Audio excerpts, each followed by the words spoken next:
Hey there YouTube, welcome back to my channel, Mikey speaking. I wanted to first share this experience with you.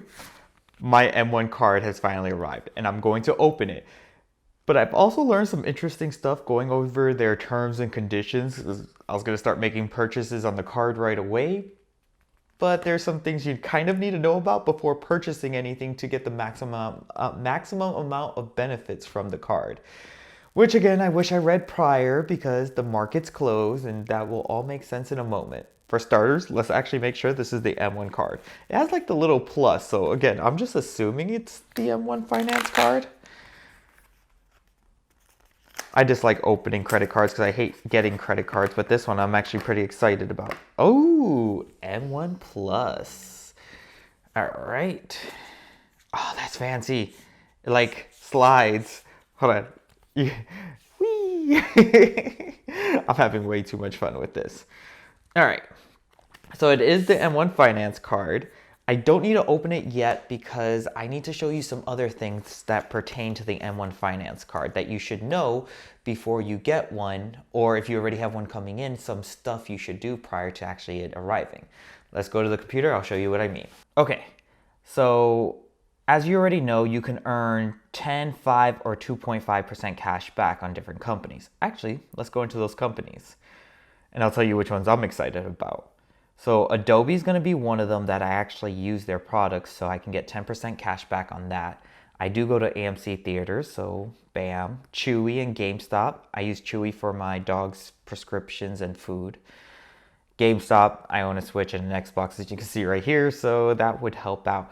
And if you're smart and you double the 10% cash back with your 10% off if you're military, just double dip in there. Lululemon, I don't know what they are. I've heard them before. I don't use Netflix. Well, I use my brother's Netflix. Uh, Tesla, that would be nice to use. On the 5% cashbacks, I like that they added the airports. And you have a couple of food things. Starbucks is going to be a big one. I don't drink there enough, but I do like their services when I'm traveling. I do use UPS so often. Audible, which is through Amazon. Okay, I was going to say Audible's its own company. Sorry, I'm still learning about this whole cashback thing. Apple, I already have an Apple card. I'm just going to keep that with them because I get better cash back, and same thing with Amazon and Lowe's. I want to say Lowe's is about 5 to 10, Amazon's 5. I want to say Apple's 5 with the card, but don't quote me on that one. AT&T, I do have service with them, so I'd be using it for that. So you see all these companies. You have Taco Bell, Pizza Hut, etc., etc. You have all these companies that you can get cash back anywhere from 2.5 to 10%. And if you don't own, or if none of the companies are showed here, you get 1.5% cash back everywhere else, which is great. But the thing they do not tell you, let me see if I can find it here. Actually, I think trust and custodial accounts are not eligible, blah, blah, blah. No, that's not it. Here we go. Must own securities in qualified M1 investment account, as explained in the owner's manual. So I don't know if that counts for the M1 IRA accounts, like the retirement accounts, but I know for sure it will qualify if you own it in your investment account.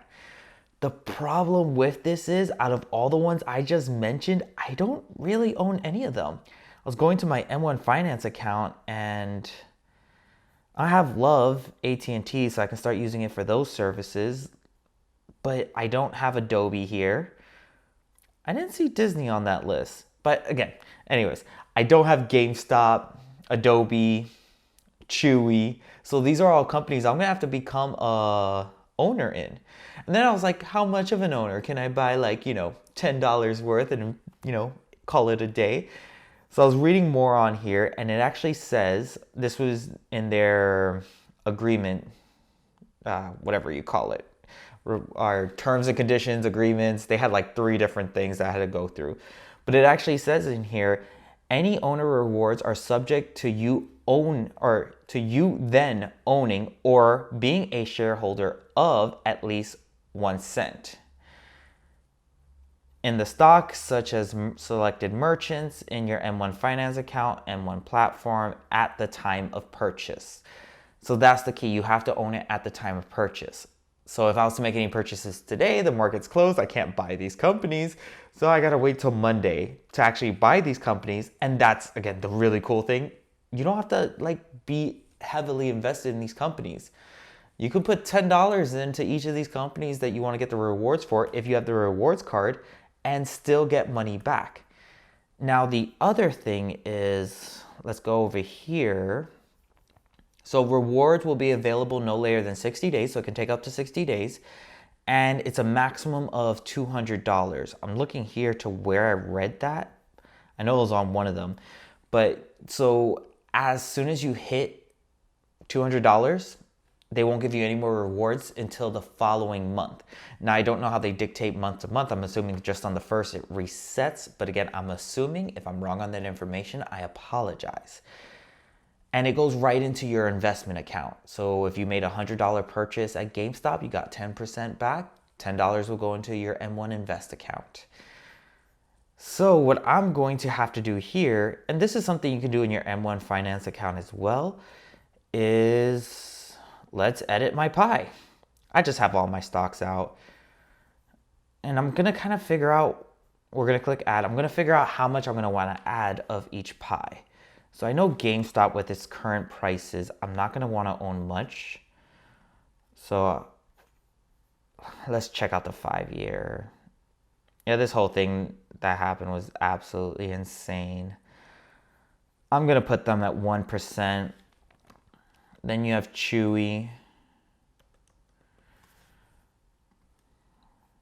I actually like $60 price. I'd put them at like 3 to 5%. I gotta see what stuff I gotta move around. What was the other one? Starbucks. Anyway, so I'm gonna go through all of these individual stocks and add the ones that I'm actually going to use. And again, I'm gonna vary between 1 to 10% of what I'm actually going to invest in these companies. Companies that I actually believe in, that I actually use more often, like Chewy, I may put about 3 to 10% depending on the financials. I'm going to do my own due diligence. And then other companies like GameStop, where at their current price, though I believe they can go higher, I don't want to take as much of a risk. I'll put at 1%. Same with all the airlines. And that's more because going to buy all these airlines or start buying into all these airlines. So it's about 5 different airlines. So even putting it at 1% will have me close to 5% in the airlines themselves. And I already invest in Southwest as well as Jets. So anyways, that's a quick video about the M1 Finance cards, terms, conditions, and some things I feel like you should know. That way, hey, if you want to actually, again, if you're getting this card in or you want to get this card, you can have those investments already in your account. And then you can sit here and actually start using it, unlike being in my scenario where I want to order the dog's foods and meds on Chewy, but I have to wait at least till Tuesday to actually get this done. Anyways, until the next video, hope you have a good one. Bye.